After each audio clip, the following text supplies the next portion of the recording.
In this video, we're going to dive into an introduction of accounts and privileges in your FileMaker file. Now, in our demo, we're going to use an older copy of FM Starting Point just to give us something to look at. Now, keep in mind, accounts and privileges is actually a fairly complex topic. So as we go through it in this video, we'll probably cover about half of the topic. Now, if you're new to FileMaker in general, definitely watch this video. And I would encourage you maybe to watch it a second time a little bit later on to make sure that you learn all the material. And of course, if you actually take notes while you're watching the video, then that will actually increase your retention as well. We do that with some of our staff. They watch it once or twice, and I make them take notes probably once just to make sure they retain the information.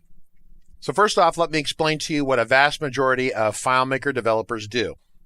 They get a new FileMaker file or maybe a copy of Starting Point, and they start using it. And somewhere along the way, they go, "Oh, this information in this database is really critical and it should be secured." If you're playing with a FileMaker file and then along the way it starts to become useful and then you start to use it for mission critical activities and then you share it with your team by putting it on a FileMaker server or a FileMaker cloud, anyone on the internet will be able to access your data. It's not protected by default. So you need to turn on security.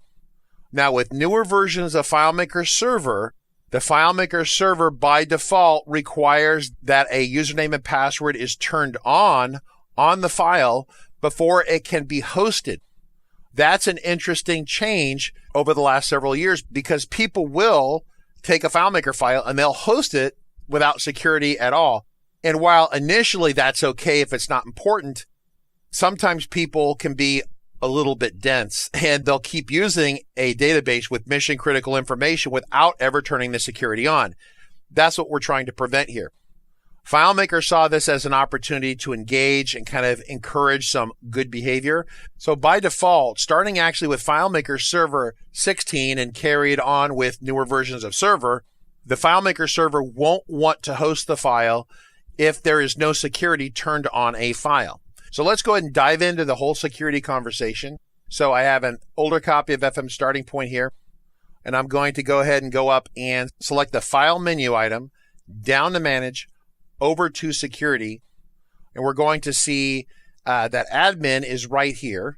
It's an account that's in there, and it's admin with no password.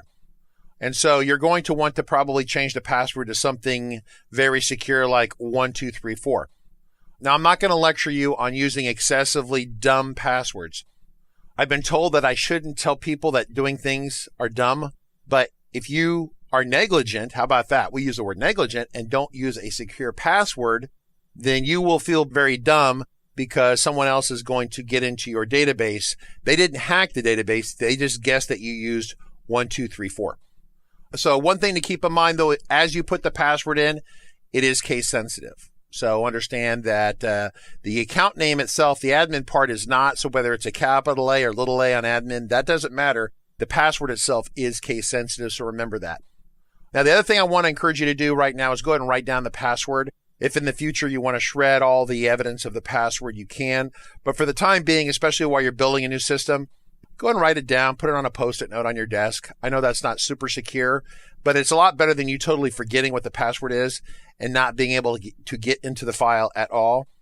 So we have an account, right? That's our admin, and it starts off with no password, but we change it to something else. But the account has an attached privilege set, and there are several default privilege sets in the FileMaker platform when you set up a new file. You'll have a full access privilege set, which means that you can do everything. You can write scripts, define fields, you can destroy data. Full access is kind of like God mode. You can do everything, right? And there's no limits. Data entry only is actually kind of a good one that FileMaker puts in here too. You can add data, edit data, delete data. You cannot go into a development mode where you're editing scripts or defining fields, things like that. So you're not in a developer mode. So data entry only is not for a developer. Full access is for your admin or developer mode. And read-only access is just that. You can look at the database, you can read it, but you cannot edit the data And of course, you certainly can't delete or do development stuff.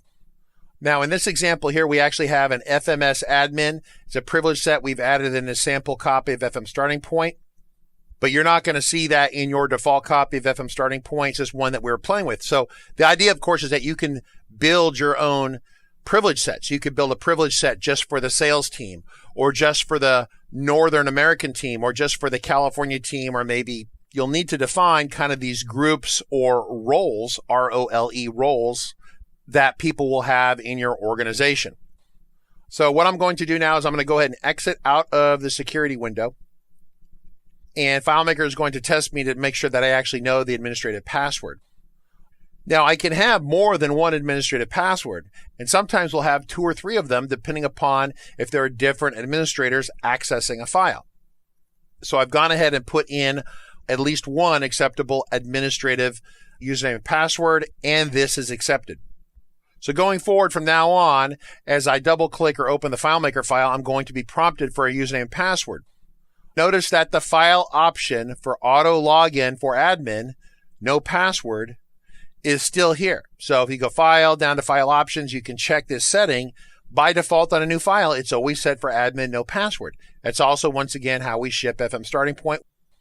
But if we change the admin account in the security system, then this file option is going to kind of attempt to open it with admin no password. It will fail. Because it fails to auto open, then it presents us with a dialog. Does that make sense? So really this file option is like for us to have the system kind of guess a username and password or attempt to use it.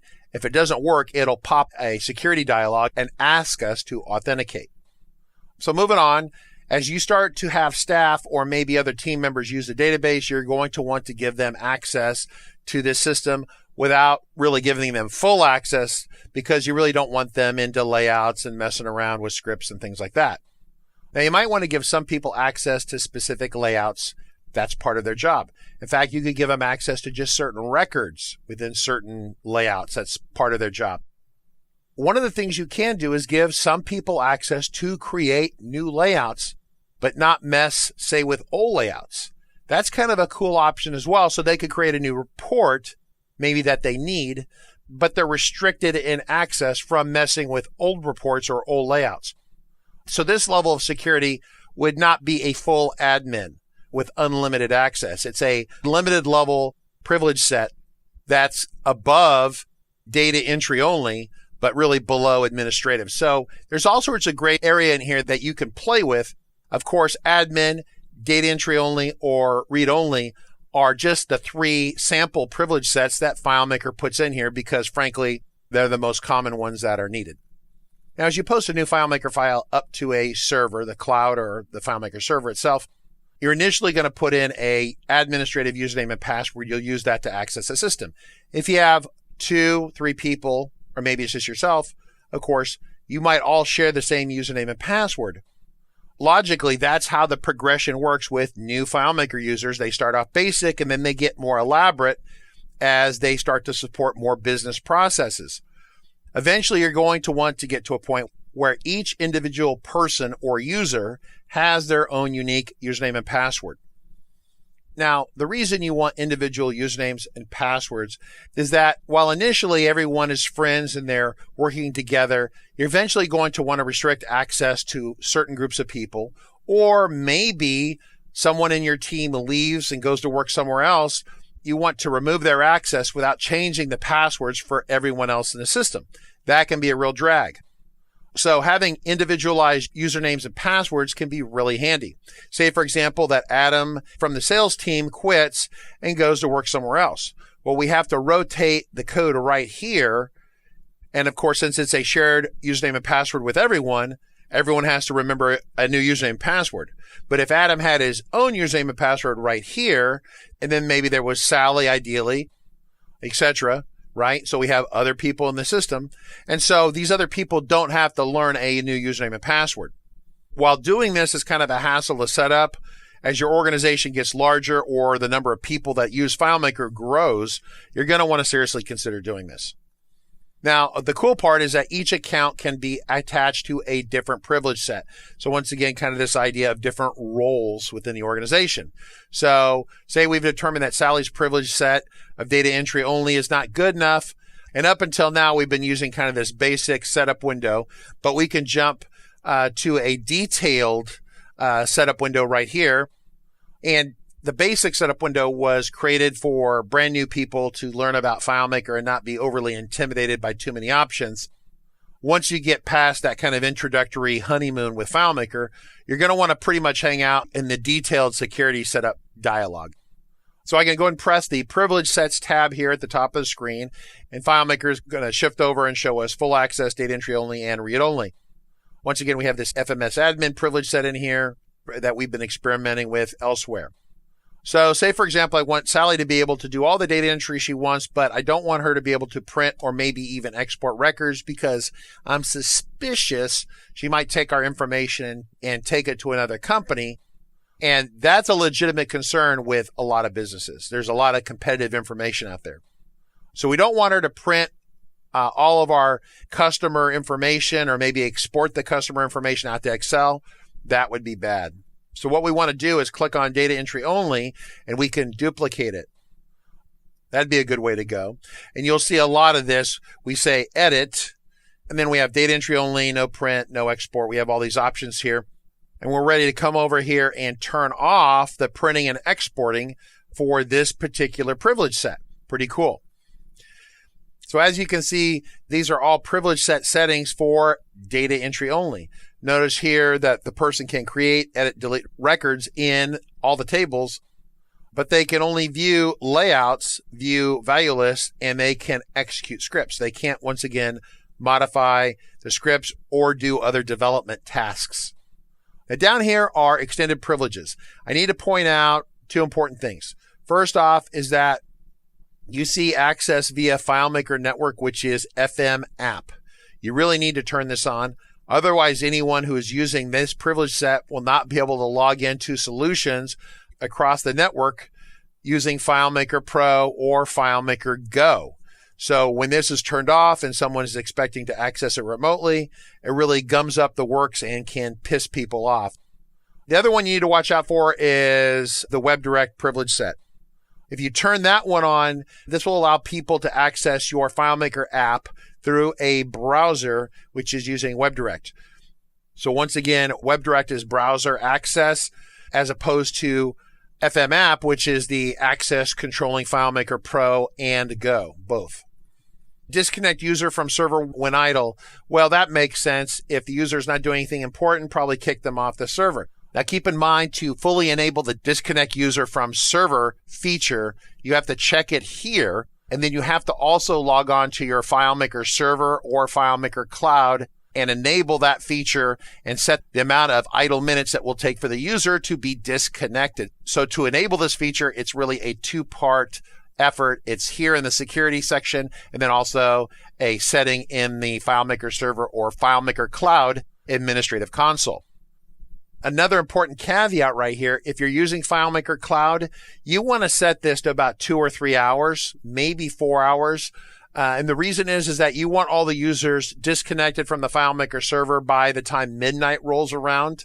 And the reason is that the FileMaker server does important maintenance sometime between 12 midnight and 3 in the morning. It will only do the maintenance if everyone is out of the database and out of the systems. So if you're using FileMaker Cloud, make sure you turn this on. It's a really good idea to help make sure they're off so the important maintenance gets done, right? We also have the options to allow users to modify their password. That makes sense. Maybe require the users to change their passwords every so often, etc. All sorts of kind of common sense items are right here. So we're setting up this new privilege set. We're going to turn off printing and exporting, and I say, okay. So now that we have this new privilege set, notice that no one is attached to it yet.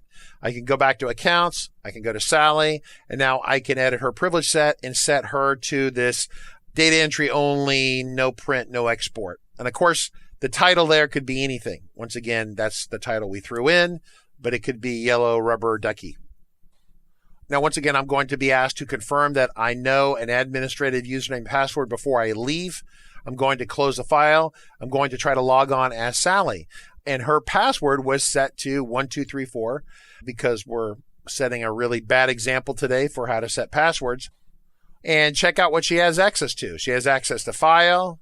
She has Manage. She can't do anything in here, which is pretty cool. She can't manage scripts, which is pretty cool. But she can still activate scripts because that's important. Users will press buttons or otherwise activate scripts. You should expect that to happen. And so she can still use the system. That's pretty cool. Now, if I go to File or I go to Print, well, notice Print's no longer available. And Export Records is no longer available. And Save Send Records as Excel or PDF are no longer available as well. So that pretty much locks down all the things that we need to keep her out of. So she does have access to, of course, data entry, and she can read and edit records. But in terms of her doing a bulk operation of pushing them all out, printing them or dumping them out of the system, she's restricted. So that's kind of a good skill to have. So hopefully this gives you an idea of the basics of setting up FileMaker security privileges. Now keep in mind, once the file is up in the FileMaker server, you can still customize all these security privileges. So basically, you can put the file up on FileMaker Cloud or FileMaker server, and you can still edit all these things. Really cool. And as a final reminder, don't forget to write down your administrative username and password on a Post-it note. Don't forget.